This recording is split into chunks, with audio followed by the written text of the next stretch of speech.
శ్రీవారి కారం, శ్రీవారిని ప్రేమించే వారి కోసం. శ్రీవారి spices, chilli, turmeric, coriander powder. శ్రీవారి కారం, శ్రీవారిని ప్రేమించే వారి కోసం. హెచ్ఆర్ల IIITలోని సృజన అనే స్టూడెంట్స్ ఆత్మహత్య అనేటటువంటి ఈ ఘటన ఏదైతే ఉంది ఇది కలకలం రేపుతుంది. దీనికి సంబంధించినటువంటి వివరాలు చెప్పడానికి మనతో డిఎస్పీ వివేకానంద గారు ఉన్నారు. ఆయనతో మాట్లాడే ప్రయత్నించేద్దాం. సార్ చెప్పండి, అసలు దీనికి సంబంధించి అసలు ఏంటి కారణం? అంటే ఈ ఆర్జీయూ కేటీలో ఈ థర్డ్ ఇయర్ చదువుతున్నటువంటి సృజన అనేటువంటి స్టూడెంట్ IIE చదువుతున్నాడు ఎలక్ట్రికల్ డిపార్ట్మెంట్లో వింగ్లో. అతను మొన్న సూసైడ్ చేసుకోవడం అనేది జరిగింది. దాని వెనకాతలో ఒక 9 మంది స్టూడెంట్స్ వాళ్ళు చేసిన కొట్టిన విధానాన్ని మనస్తాపం చెందినట్లుగా ఇక్కడ తోటి స్టూడెంట్స్ చెప్తున్నారు.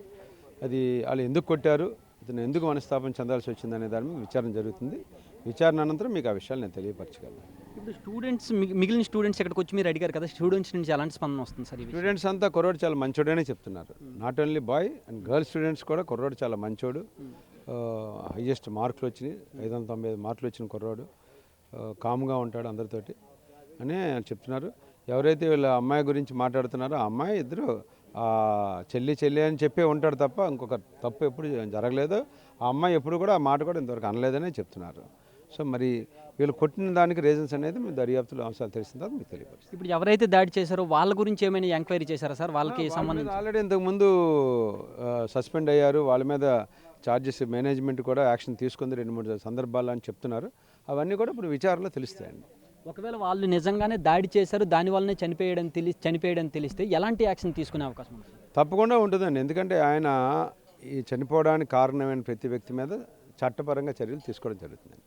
నెక్స్ట్ ఈ సృజన్ పేరెంట్స్ ఎవరైతే వచ్చారో వాళ్ళు వచ్చినప్పుడు ఇక్కడ గేట్ దగ్గర కూడా వాళ్ళని అలౌ చేయలేదు, ఒక పావు గంట వరకు చాలా ఇబ్బంది పెట్టారని చెప్పేసి కూడా అంటున్నారు. అదేమైనా మీ దృష్టికి వచ్చిందా సార్? నా దృష్టికి రాలేదండి. వాళ్ళని ముందు అంటే అప్పటికి స్టూడెంట్స్ అంతా ఇక్కడ ఉన్నారు కాబట్టి ఒకేసారి స్టూడెంట్స్లో కమోషన్ వస్తే మనకి ఇది ఒక ఎడ్యుకేషన్ ఇన్స్టిట్యూట్, ఇక్కడ మంచి వాతావరణాన్ని కల్పించవలసిన బాధ్యత మనకుంది. ఇమీడియట్గా వాళ్ళ పేరెంట్స్ వస్తే వాళ్ళకి ఇక్కడ అకామిడేషన్ కూడా మేము పెట్టాం.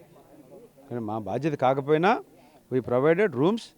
ఎందుకంటే ఎంతో దూరం నుంచి గుంటూరు నుంచి వస్తున్నారు, రాత్రి జర్నీ చేసి వాళ్ళకి రూమ్స్ అకామిడేషన్ పెట్టడం జరిగింది. వాళ్ళకి కావాల్సిన ఫెసిలిటీస్ అన్ని క్రియేట్ చేయమని నేను మేనేజ్మెంట్కి చెప్పాను. అన్నీ క్రియేట్ చేశాము. వాళ్ళు డైరెక్ట్గా ఇక్కడికి వచ్చారు. వాళ్ళ పేరెంట్స్ అనేది వచ్చిన వెంటనే తెలియదు కాబట్టి అక్కడ ఉన్న కానిస్టేబుల్ మా సీఏ గారిని అడిగి చెప్తాను. సీఏ గారు ఎప్పుడైతే వాళ్ళ పేరెంట్స్ అన్నారో వెంటనే పంపించారు. ఇక్కడ క్యాంపస్ రిప్యుటేషన్ దెబ్బతింటుంది అనే విషయం అనేది దృష్టిలో పెట్టుకుని ఇటువంటివి ఏమైనా సరే బయటికి రాకుండా ఏమైనా ఉండదండి. It's open. ఏమండి ఇక్కడ 2-3 వేల మంది స్టూడెంట్స్ ఉన్న చోట్ల సీక్రెట్ ఎందుకు ఉంటుందండి? ఏముండదు. చనిపోవడం వాస్తవం, ఆ కుర్రాడి మద్దతుగా వాళ్ళు చెప్పడం వాస్తవం. ఇదంతా ఓపెనే కదా.